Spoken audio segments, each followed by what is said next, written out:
I wouldn't characterize myself as an entrepreneur. I would characterize myself as someone who has found a couple of different things in life that I believed in with every cell in my body. So you're the youngest of 4 brothers, including a couple who became cops? Yeah, one of them is a Mountie, works for the Royal Canadian Mounted Policeman. The other one was and is no longer a cop.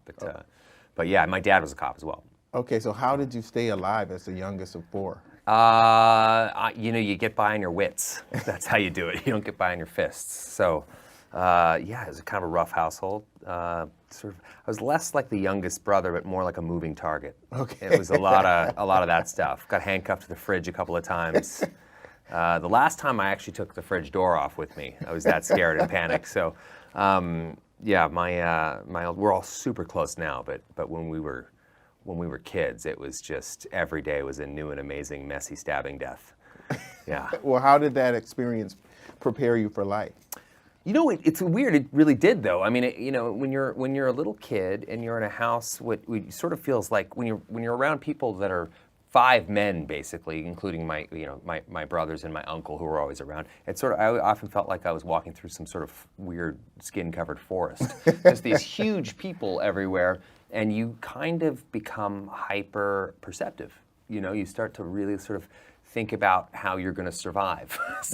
So especially my 3 older brothers who were so sort of physical guys, and you know, there was just rough housing. Like for them was always funny. For me, it was like a life-threatening situation. So you sort of learn to kind of get by on using your mind, not your fists. So I became kind of hyper-perceptive as a kid, and I know that contributed in enormous ways to the different paths I chose in life, you know, particularly show business and that sort of thing. I was able to kind of constantly mimic people or watch people and look for tiny signs and big signs of, you know, danger. So yeah, that's kind of, I think that's how it shaped me mostly. But. Okay, so I read that you were overly sensitive and nervous as a kid and that you struggled with shyness and social anxiety. How did that, how bad was it? I still struggle with those same things. As challenging as they are, and you know, they're also gifts that come with those things, you know, and it's that same sort of situation where you become kind of incredibly perceptive in ways in which you otherwise wouldn't, you know. You're constantly kind of sensing, you know, both real danger and non-existent danger. So you know, those are things that have really helped me in my work. But yeah, as a kid, it was tough. I was a kid I had a lot of anxiety, a lot of different kind of phobias and issues that I had to sort of work through, and it took me a long time to kind of recognize those things as assets as opposed to liabilities. I just thought I'd end up in law enforcement like my family, so I didn't imagine that acting was a way to get out of the house. It wasn't really like a passion when I was a kid. It was something that I was already doing at home, you know, to survive. So you kind of, you know, I noticed when I was a kid, making people laugh was a great self-defense mechanism. It really helped me kind of navigate my way through my own home with my older brothers and my dad, and I could diffuse them by making them laugh. But I don't see you as the stereotypical child star with stage parents. You stayed in school, right? 100%, but there wasn't a single soul on earth who would recognize me from anything in the showbiz entertainment field that would make me a star. I wasn't a star. I was just a kid who occasionally worked in show business. So, well, what was it like in high school? The fact that you were doing this acting, how did your peers perceive that? I hid it largely in high school. Then I never celebrated. It was always something I kind of really tried to keep as quiet as possible.